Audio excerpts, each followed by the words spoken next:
This barrier is built on Palestinian land.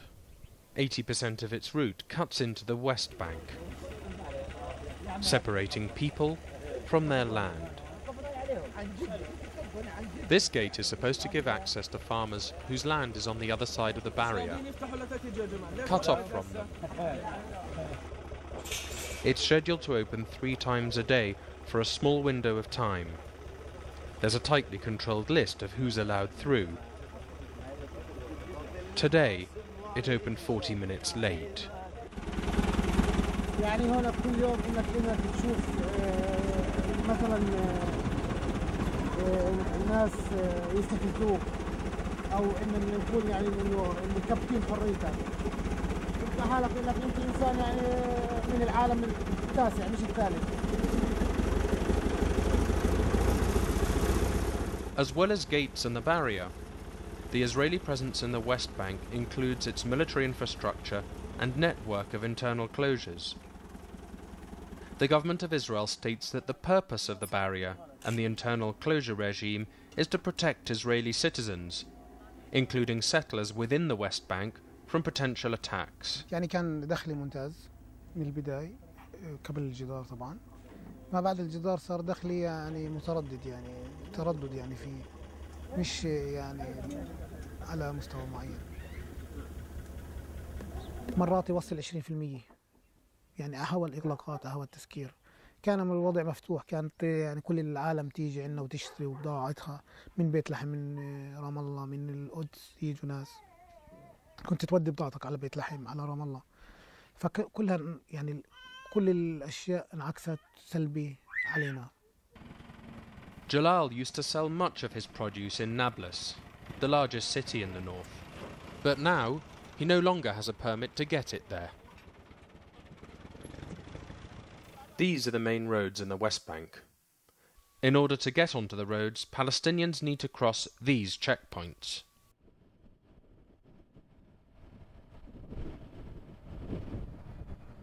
Here at a water checkpoint, goods have to be unloaded from one vehicle to another. This increases the cost of transport, the time it takes, and for this dairy produce it means it will spoil earlier. Even humanitarian goods entering the West Bank will soon have to be loaded and unloaded in the same way.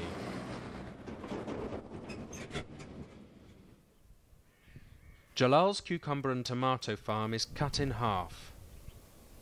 He lost 3,000 square meters due to land taken for the path of the barrier alone. He now earns a quarter of what he used to.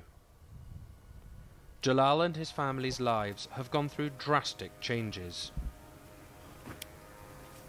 If it finishes as planned, the barrier will separate this area from the West Bank. It adds up to more than 10% of some of the most sought-after land. طول اليوم انت يعني اذا بدك تشتغل ربع ساعة هناك بدك طول اليوم تحرقه من وقتك هيك هباء منثورا.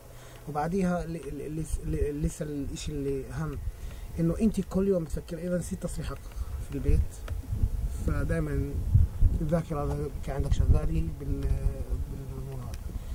2 اذا انت بدك عمال هون بتيجي اي عامل بتجيبه هناك بدك لسه تقدم له يعني تصريح وانه يطلع وما يطلعش وخلص تصريح ولسه شهرين يجددوا لك اياه. Jalal works alone. He used to employ 4 farmers to work with him. They are now out of work.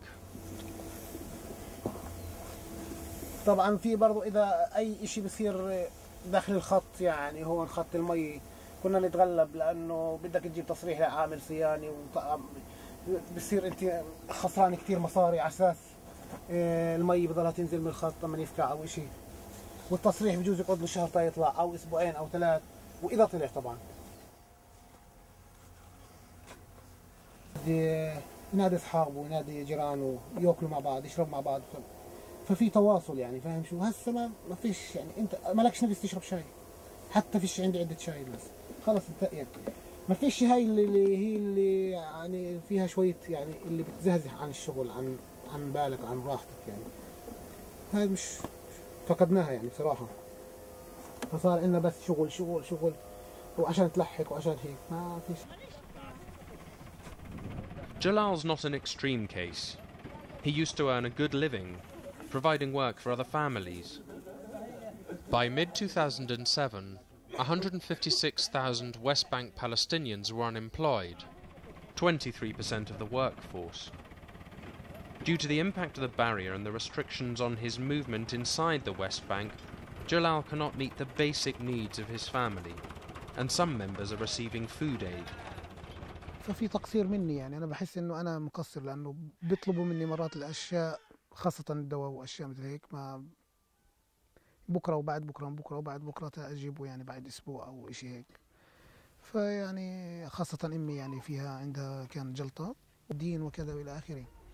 فهاي على هاي نقطة رئيسية. وبالنسبة يعني المادي والمصاري، أنا في عندي مرتي وعندي بنات أختي بدرسن لسه في القدس المفتوحة في كرم. مرة بيسجلن ومرة بقعد أنت الواحد يجيب المصاري ورد يعطيهن وهلم جر. وعندي أختي عندي مرتي كمان خلصت توجيهي، كمان مش قادر أنا أعلمها بصراحة يعني Even getting to places of worship has become almost impossible.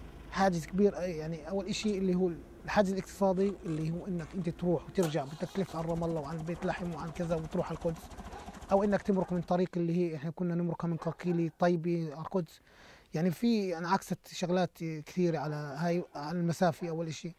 وعندك الإشي اللي هو أنا بدي أروح معها، ممنوع أنا شاب أروح أفوت جوا، فبتلقى إنه يعني هي مش قادرة تروح.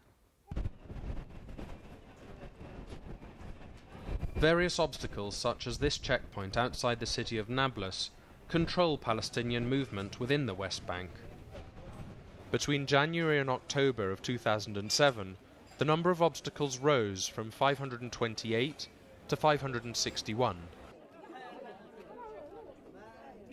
With poverty affecting over half the population, and with more than 1/3 food insecure, the UN agencies and its NGO partners implement projects in the West Bank and Gaza that meet the most basic humanitarian needs. Despite all these efforts, the situation is deteriorating. Kahira used to work in Israel, putting food on the table for her family of 9. أول شيء كنت إني أشتغل مثلا أيام 70 شيكل، أيام 80 شيكل، أصرف منهن 30 وأضب الباقي. يعني بنيت هالدار اللي أنا قاعد فيها ساكن هسه، وعلمت ابني في الجامعة. تساعدنا طحينات رزات سكرات يعني في مساعدة مليحة. Water, access to it and effective use of it is a crucial issue for Palestinians.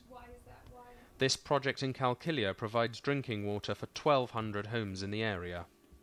Previously, water had to be delivered weekly by truck. The water is pumped from natural springs to a deposit, which then provides for the surrounding area. الساعة عمليا ندفع 50 شيكل. 50 شيكل نصها تروح في الطريق ونصها تيجي عنا على البيت. يعني قديش كنتوا مبسوطين؟ أنا انبسطت فرحت لأنه ما أطارد على المواطير، وبشان المية كل يوم والثاني أطارد على المواطير. هسه المي موجودة ال 24 ساعة في الدار تنقطعش. إذا بس شجرتي بشرب غسل منها موجودة، ومية معقمة 100%. كم البكت تيجي لنا في البيارة نحطها مية ملوثة عمليا. In other cases, basic needs are met using more long-term, permanent solutions, such as this water filtration system. It takes water from household use, filters it, and uses it to maintain a kitchen garden. هاي المي بتجي من عندنا من المجلى والدش والغسيل، فبتيجي هنا على الحفرة بتتكرر، نستفيد منها يعني في الري الحديقة المنزلية. نوفر أحيانا 80 شيكل ثمن مية، وبنستفيد منها، بكون عندنا يعني المحصول عندنا بها بالدار بدل ما نشتري من السوق. يعني أنا كان عندي كم شتلة باذنجان، لما عملتهم طبخة باذنجان محشي حسنا إلهم ذوق خاص ونكهة خاصة. يعني ما اللي لما يكون الواحد